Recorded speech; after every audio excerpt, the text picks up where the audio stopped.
Oh, this fucking... Yeah, she's in. Welcome to 2020.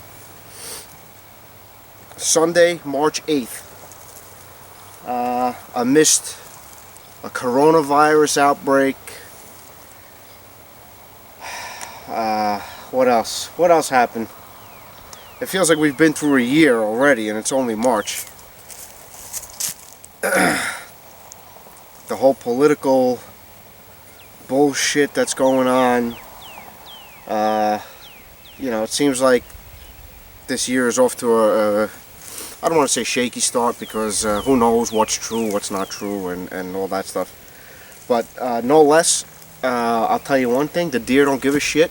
Wildlife doesn't give a shit about coronavirus or politics or anything like that.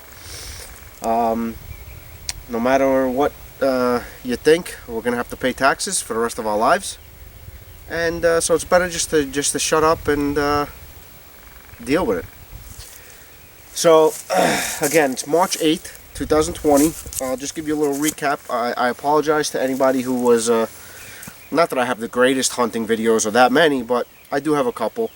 I didn't get any hunting videos in last season, and wouldn't you know, it was the best season we've had for a while. I won't say for a long time, but for a while. We ended up, between me and my dad, we ended up with 4.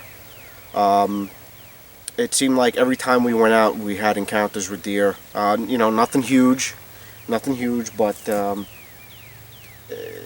it is what it is. I shot a 5-pointer, a year and a half old 5-pointer. That was my first deer I shot. That same day, I actually shot a doe. I gut shot her, and I never was able to find her. The following weekend after that, I shot a fawn from this year, a doe fawn from this year, which was, I think we ate it in the first couple of weeks after I shot it. The whole thing was gone. And then for gun season, I actually shot an 8-pointer who was eaten out of the food plot. All these deer, except for the fawn doe, were shot over the food plots. And then my dad shot one over the food plot that I shot my 5-pointer and my 8-pointer on. So, no matter how you cut it, in this area, the food plots, if you plant it, they're going to come. And I have some surveillance video cameras on my home.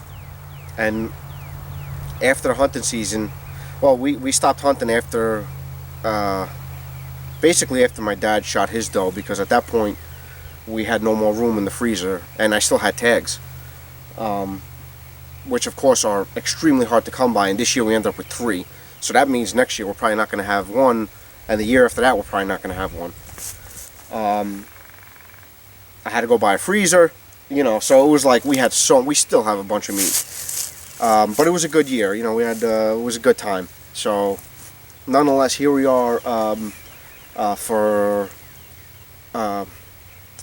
I guess to get started on my perennial food plots. So everyone has their opinion on frost seeding, as far as when to do it, when not to do it, what time of the year, you name it. You go on, like I've mentioned in the past, in Facebook, there's forums. Biologic has dates and when you should do it and what you should do. Whitetail Institute has dates, Frigid Forage has dates, you name it. They all have dates and what you should do, when you need to do it, blah, blah, blah. This is how I do it. I'll just tell you what I do. Like I said in the past, I go from, whenever I plant a perennial, it's usually after an annual, same plot, and there's a reason for that. The ground, maybe the first inch or 2 of the ground is starting to defrost a little bit. There's still a shitload of frost in the ground. But in New York, it's very hard to typical frost seed, because it usually goes from cold to 50s. So I always jokingly refer to it as mud seeding. So I'm going to be mud seeding. It just, obviously don't take that literal, because at night, this past couple weeks up here where I am in Sullivan County, have been getting down to the 20s, but then right now, I'm just in a hoodie. I don't have anything heavy on. So right now it's probably in the 40s. So it goes from frozen to mud. And that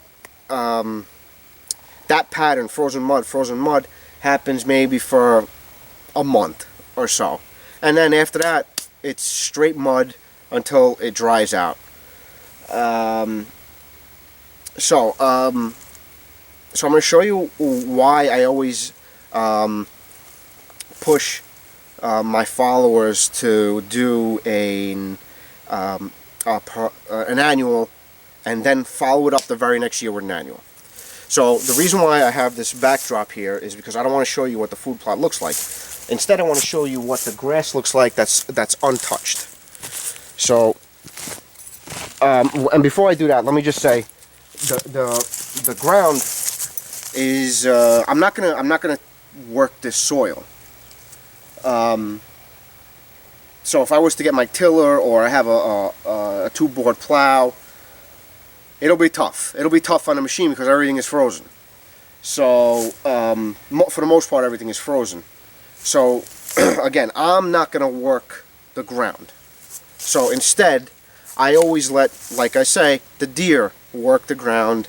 The rabbits, the turkey, whatever else eats the food plots. And you'll understand what I'm saying in a minute. So here's what the ground looks like when it's just left in its natural state. Okay? This is just basically left. This is a big field here. Okay, see what it looks like? See what it looks like there? Okay. See what it looks like? So it's basically all grass and stuff. Quad's still running. Okay, it's all still nice and grassy. It's gonna grow up nice. So I'm gonna show you now why I push for an annual and then go right into a perennial. Because the deer become the tillers and plows for you. Look at the difference between the way this soil is. Look at the other side of the soil there, and look at this. This is basically pure dirt. There's no need to do any type of working in a machine, and I didn't even touch this. I didn't touch any of this. Excuse the light. We're facing straight east right now. Okay? This is why I push, especially when there is when there's a turnip in the annual. So what this does for me is, let me straighten out my camera.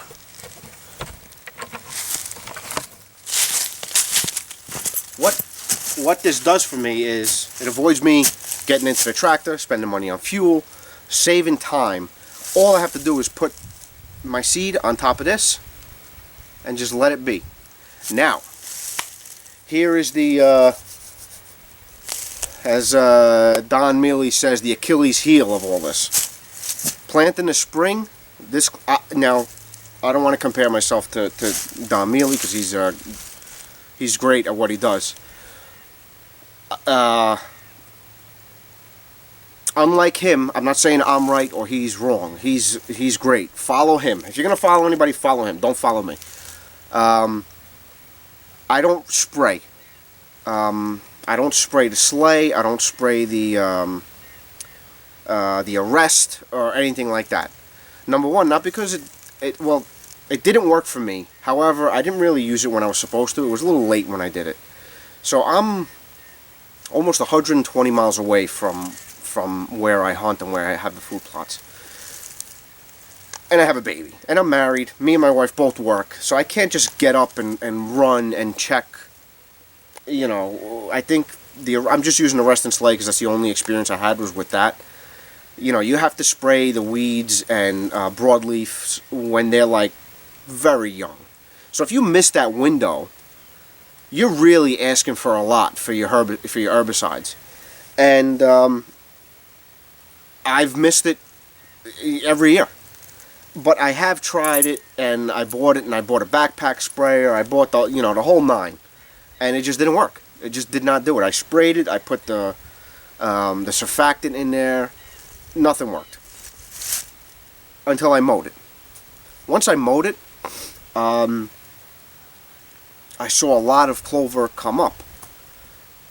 So I started to do a little bit of research, and you know, I pretty much came to find out that as long as you mow it, you'll be okay with the weeds. It won't look like, you know, again, a Don Mealy's food plots at all, but it will be a very nice, very lush, you know, maybe a little patchy here and there.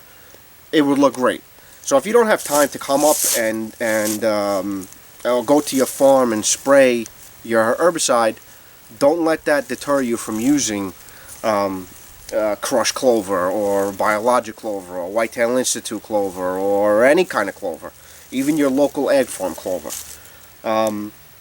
Just mow it. You got to do some kind of maintenance. Another thing that I don't do, again, don't follow me, I know nothing. I don't do a soil sample, and I don't put fertilizer, and I don't put lime yet. What I'll do is I'll spread my clover. Then, you know, when I have some time, a couple weeks, 2 weeks, 3 weeks from now, 4 weeks, a month from now, I'll come in with my my lime. I'll spread maybe 400 pounds of lime, maybe 300 pounds of lime, and then probably about June or so, I'll hit it with a low nitrogen fertilizer. So like a 6, I forgot what they have here. It's a low nitrogen. I think I have some in the shed, but it's just any clover is going to need low nitrogen. And I'll probably put, you know, in probably this area. This is probably a little bit shy of a 1/4 acre. This plot, I'll probably do, I don't know, maybe 2 bags, maybe 100 pounds of low nitrogen fertilizer, and that'll be it. These food plots, in my opinion, and that's because I don't herbicide it or spray it or anything like that. These food plots, I can get 4 years out of them. I can get 3 very good years out of them. So about the 4th year, I'll turn it over. I'll put another annual in. So without further ado, let's get started. I'm going to leave the camera running. I got my trusty $35 bag that's been lasting me maybe 3 years now. I still have a little bit of fertilizer in it. By the way, that kills your bags. Fertilizer left in here kills your bags. It just eats them alive. It's still working. I don't want to say, of course, I'm going with Whitetail Institute because they don't pay me. I just had good experience with them, so that's why I'm using them. They're fucking expensive. This bag cost me $130 something. One thing I like to do is I like to order directly from them. I've ordered from Cabela's in the past. I've ordered from Amazon in the past, and I just didn't like it. One order came, the bag was ripped open, it was taped up. Whether it came from Whitetail Institute, you know, like that, and then they just sent it to me, is one thing, but I've never really had a problem ordering directly from them. If it costs you a couple extra bucks, I mean, if you have property and you have a quad and you have a new car and you have, you know, whatever, $100 shouldn't stop you from buying. You know, if it's $10 more, you shouldn't you know, you shouldn't lose sleep over it. All right, so just so you guys know, I'm in zone 8 on the back of the bag. Zone 8, I'm actually early. I'm actually planting early. So zone 8, is it 8? Yeah, it's 8. It actually says to plant April 1st to June 15th, I think it is. Where am I? Yeah, June 15th, if you're planting in the spring. So they have fall planting as well. However, if you're planting in the fall, I haven't seen, not that you're not going to get good results, but I think you get a little bit more bang for your buck when you plant early, because by the time, let's say August comes, you already have a nice lush, it's been mowed a couple of times, it's been fertilized, it's been limed, you already have a nice stand of clover. If you plant in the fall, let's say it's July 15th to September 5th. Let's say you plant the end of August. So the thing with clover that people don't seem to realize, any clover, not just white-tailed listers. Let me cover the bag because they don't pay me. Actually, let me do that. Any clover, what happens is the clover grows underneath first. So you don't see, it's not like your brassicas that, you know, you plant them, you know, you start to see it get green, you see a nice little blanket of green, so you get excited, you throw your nitrogen on it, you come back in a week and the fucking things are this big. If you want that, don't plant clover, because it doesn't work like that. You're going to have basically shit. The way I do it, you're going to have shit for the first couple of months. So this is a long term, this is a perennial. So yeah, you don't have that big growth spurt, you know, after 2 months of it. But you tell you what, you come back later on in the year, you got clover. You come back the next year, you got clover. The year after that, you got clover. The year after that, you got clover. And in these parts where I am, there's nobody planting clover. I've counted over 12 deer in one little clover patch that was a 1/4 acre. So there's no need to have you know, a whole field of clover. Would it be nice? Absolutely, it would be nice. It would look beautiful, and there'd probably be every deer in the county here. But it's a lot of work.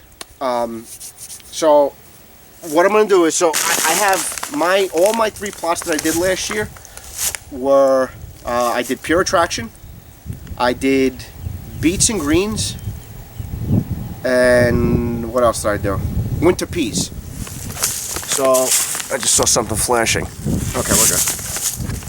And let me tell you, they all came back. You guys see my videos. They were amazing. They were amazing. This one that was here was ridiculous. I mean, up to my knees. Up to my knees, there was brassicas the size of softballs in here. And they were feeding from this food plot. I planted in August. August 24th, I seeded this one. August 25th, I seeded my 2 others. So August, I saw them eating in here actively every night until late January. So August, September, October, November, December, 5 months, they were feeding in there.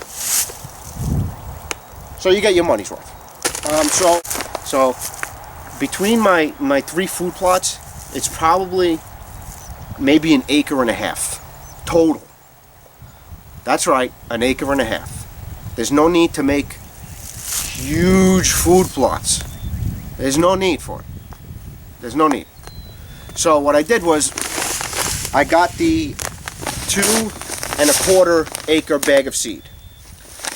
So this plot and my plot in the corner of the field are basically the same size. The plot that I did behind the house is a little bit bigger. So I'm just going to divide this into 3 equal parts, and then take a little bit from 2 parts, add it to the other one, and do the back. So that's all I'm going to do. I'm not measuring, I'm not, you know, there's no perfect science to this. Just use some common sense. The reason why I'm overseeding, because technically I'm going to be overseeding, is because we're frost seeding or mud seeding. You don't know what's going to take, you don't know if birds are going to eat it, you know, so I'm just going to put a little bit extra on each plot. So if you do the math, I was never good at math, 2.25 divided by 3 food plots. Let me see. Let me do some math here. 2.25 divided by 3 equals 0.75. So this would be, this is good enough for 3 plots that are 3/4 of an acre each. There's no way. I have no way. They're not that big.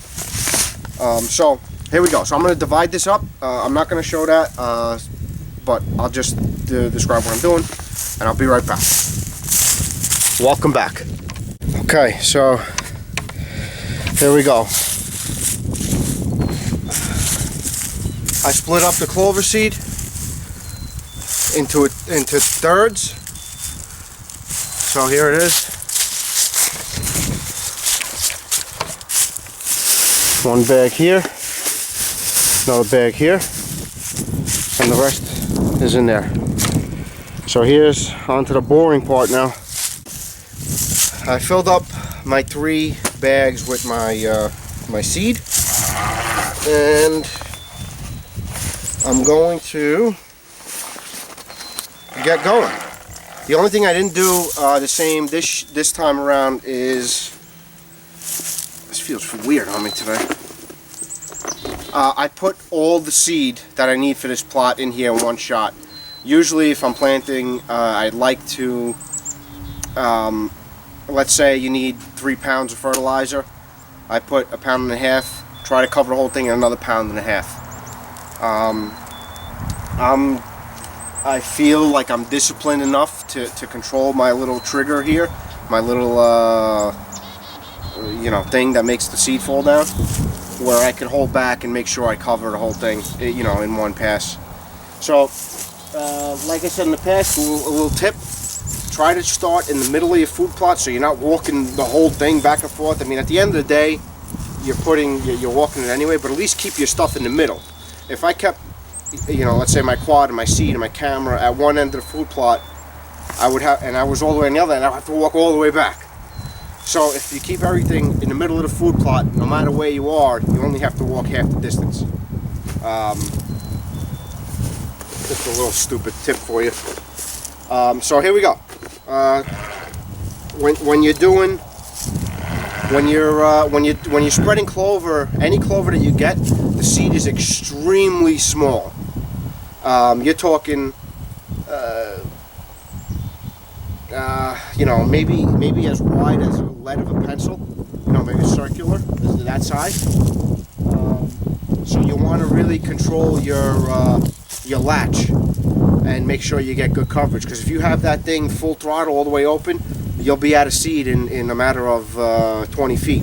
Again, that's why I push for bags. You want to get this big attachment that goes on the side of your tractor or on the back of your tractor with a 3-point hitch. It's going to cost you $6 grand just to use it twice a year. God bless you. But I think this was $37, and it's lasted me, I think it's going on, this is going to be my 5th year with it, 4th or 5th year with it. I never did anything to it, I never sprayed anything to it, I never took care of it, I neglected it, and it's still working fine. So here we go, enough talking, and let's get started. Clover is going down March the 8th, I believe it is, Sunday, March 8th. Nice and easy on the trigger, walk fast, and keep cranking.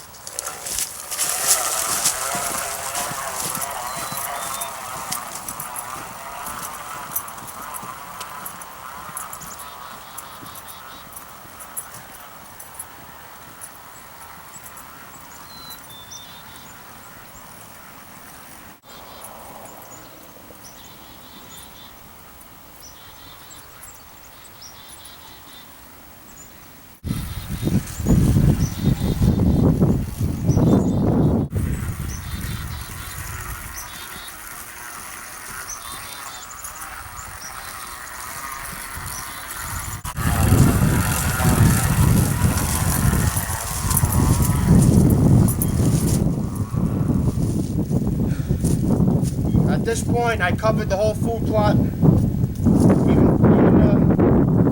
behind the camera. I mean, the seeds are so small, you don't even see them coming out of the spreader. What's nice about about brand is that the seeds are like a bright blue and yellow. So as you walk, you see one here and there. So I know I'm covered. I know I'm covered the whole thing.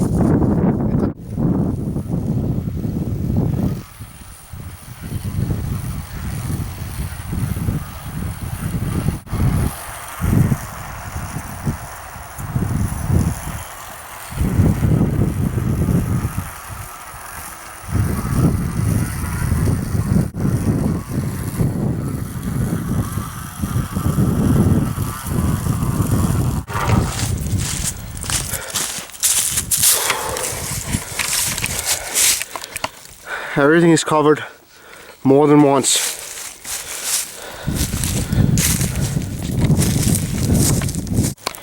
Alright, so I got this one all seeded. And this is what you want to look for when you're frost seeding. You just want to walk. This is what I do, at least, because there's no way to really tell because you can't see the seeds. You just want to walk and just, as you're walking, stop, look down. Make sure there's a seed in the area somewhere. So, and you know we got it. Alright, so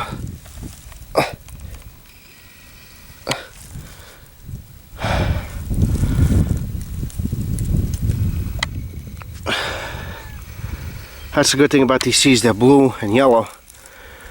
So they stand out. So let's just take a little walk. I know we got it.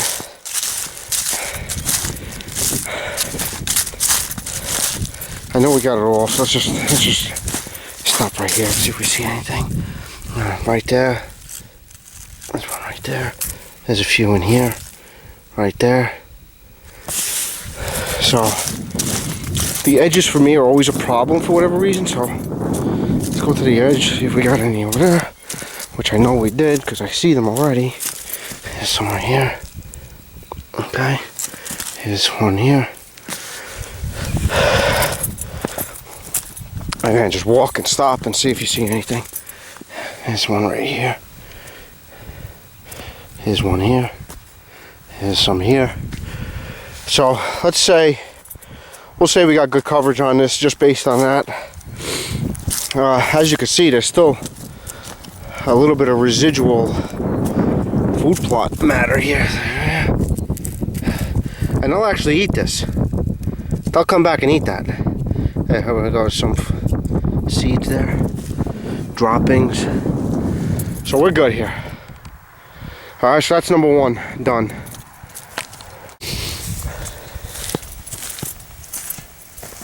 Okay, I did the my first fruit plot. I trimmed up my useless apple trees before I came to this one. What time is it? I don't know, it's maybe 10 o'clock or something like that. This food plot, if you look at the other one, is not as much bare dirt as the other one. It's a little green, a lot of it's just old grass that just stays kind of green all year. But you see the dark spots in it. Again, we'll be fine here, just spreading the seed right on.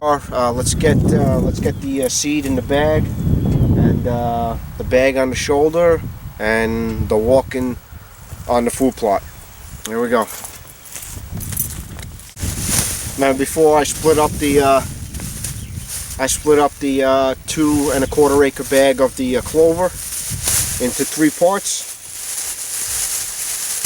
Of which of the 3 I took about 2 handfuls out and put it into the other bag because my other food plot's a little bigger. When you frost or mud seed, you want to put a little bit extra. You want to put a little extra seed down. Anyway, here we go. Well, you know, a good tip when you got these kind of bags, you don't want to really pour anything, you know, just straight dump it in. What I do is I put the bag, whether it's fertilizer or seed or whatever, I put the whole bag in it. Make sure your latch is closed. Snap it a couple of times. This clover seed's small, it slips out. Snap it a couple of times. And then turn your bag upside down whilst in the bag. And you make sure you don't, that ensures you don't spill anything. Here we go. I'm in the middle of the food plot. And motherfucker, I wasn't even recording. Wait, maybe I was. I hope I was. Okay, here we go.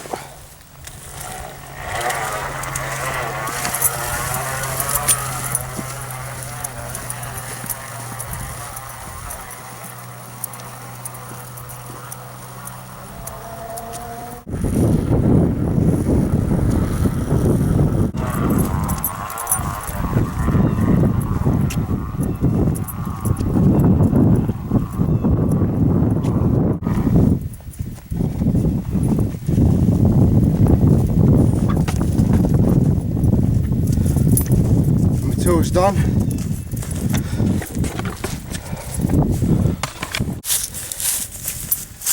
All right, here we are at the last food plot.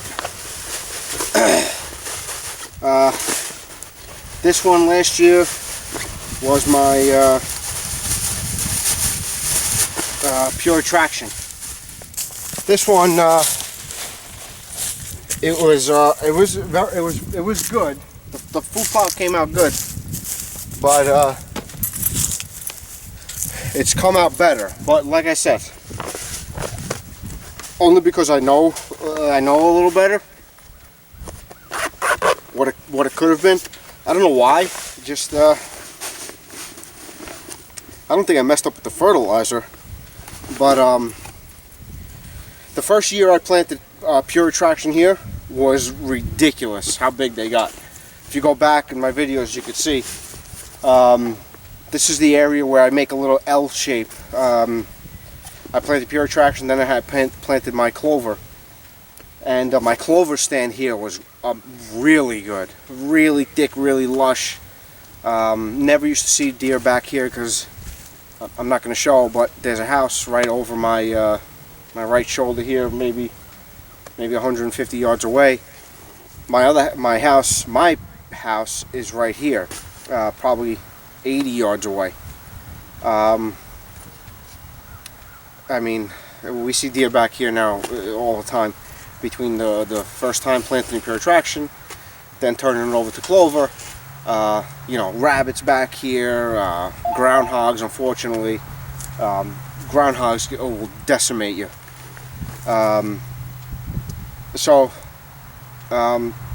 You know, by planting a food plot, you're definitely going to start seeing a little more game in those areas. So this year I'll have 3 areas that are clover. So here we go.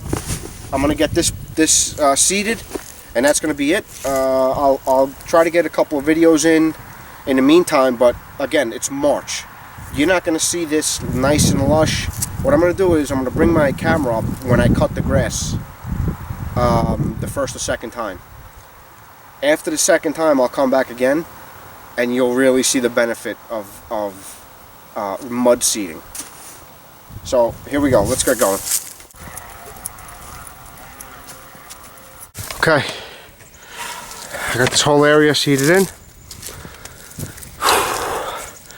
I like this little spot. You can see a lot of it doesn't look like the other plots, and that's because, see the trees right here? The fucking dust, I don't have corona. The leaves are on the floor. So wherever you come a little further away from the wood line, you get that darker bare dirt. So I got this all seeded in. Let's close out. Let's close it out. What do we got going? Again, so March 8th, right? Sunday, March 8th. got all my clover in. That's done. So far 2020, I have three clover food plots. I'm probably only gonna have 2 annuals this year. One on the opposite side of my apple trees, on the opposite side of where my first little food plot was, the first one I did in the video. And then the other one's going to be right here, right in front of us, right behind the house. The deer come right out of these woods here. They come from across the field. I mean, they come from across the street. When the food plots are in, the deer are just coming from everywhere. It's unbelievable. So the clover's in. Again, you could use this, whatever information I give. Again, I'm no professional. I don't think Don Mealy watches my videos the way I watch his, but I'd like to give him a shout out. You want to do it, don't do it my way, do it his way. I'm just doing what works for me. He did mention me in one video though, I will remember. So I like that. Maybe he'll invite me to go hunting one day on his property there, but I guess for the meantime I'll just stick to my 2-year-old 5 points in New York. That's it. We're good. So I got this down. This is going to secure me for, at minimum, the next 3 years. So 2020, 21, and 22, I'll have clover. If I really take care of it, 2023 also. But again, I don't spray. I just mow. The only maintenance I do on my clover is mow. So next video should probably be in about maybe a month or so. You know, depends on work and the wife and the kids. Kid. And that's it. That's it. We're rocking and rolling right back. As soon as the season's over, as soon as the last day of hunting season comes, I'm already thinking about future food plots. I already knew what I was going to do with this spring, what I did today. I already knew that from last year, what I was going to do. I know where I'm planting my annual this year. Next year, I know my annual from this year is going to be turned over to clover. So next year, this whole area here, this is probably close to an acre, will probably be all clover. So that'll be nice. I plan on changing the layout of the fields a little bit. I think I'm going to let them grow. I'm not going to cut everything like I've been doing in the past, just to get a little texture in the property. The property is very open, so I'm trying to close it a little bit, just so the deer don't have to be wide open to come into the food plots. Maybe just a few 30, 40 yards out, and they should be in the food. So right now, I'm done. Thanks for watching. I look forward to getting this video up, and I'm gonna actually take a walk through the woods and do a little shed hunt. I've been shed hunting for 10 years. I never found one shed. I'm sorry. I found one shed, and that's because I was trailing a doe that I never found. I never ended up finding. I found it was actually an 8-point shed, but it had to be from like 3 years before that, because it was all green and moldy and half chewed up. So I'm just gonna walk like the path that I know the deer come out on. 15-20 minutes. But again, that's not really shed hunting. It'd be 15 minutes. Or you can't really expect to find too much. But if I do find something, I'm gonna videotape. All right, thanks for watching. Alright, you never know what you're going to find. That is definitely coyote. And this is definitely rabbit. Yep. Let's keep going.